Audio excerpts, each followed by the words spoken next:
అదొక కారణం చేత చేస్తున్నాడు సార్. వాళ్ళ తమ్ముడు కొడుకు పుట్టిన తారీఖు కానీ వాళ్ళ తల్లిదండ్రుల వివరాలు కానీ ఏమి ఇవ్వకుండా అంగన్వాడీ నుంచి వచ్చి పోస్ట్ ఇవ్వాల్సిందిగా నన్ను హెరాస్మెంట్ చేస్తున్నాడు సార్. కనీసం బిడ్డకి ఎటువంటి ఆధార్ కానీ తల్లికి కూడా ఆధార్ కానీ తల్లికి బిడ్డకి సంబంధించి ఏమీ ఇవ్వట్లేదు సార్. ఆధార్ తెచ్చుకో అన్నీ ఇస్తున్నారని ఇస్తానని చెప్పినా వినట్లేదు సార్.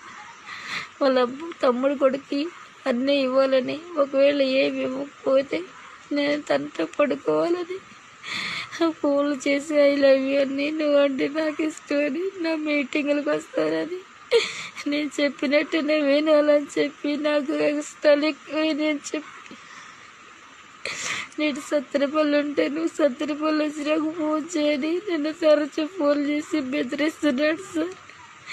ఇదంతా నేను నా ఫోన్లో రికార్డు చేశాను సార్. రికార్డు చేస్తున్నానని నేను ఆవు అంటూ ఉన్నా కానీ ఒక్క మాట కూడా ఎదురుగా మాట్లాడలేదు సార్.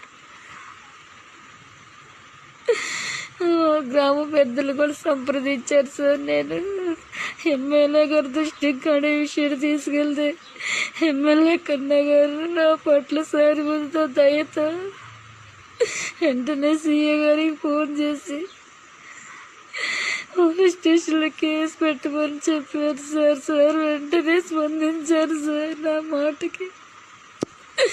అతను 26వ తారీఖు ఫోన్ నైట్ టైంలో 26 సార్లు ఫోన్ చేసి నేను ఫోన్ ఎత్తుపోయేసరికి వాట్సాప్లో సారీ అని పెట్టి పక్క వీధిలో వేరే వాళ్ళకి ఫోన్ చేసి నాకు ఇమ్మని నన్ను బ్యాండ్ చేయాలని చెప్పి అందరి దృష్టిలో ఇలా చేస్తున్నాడు సార్.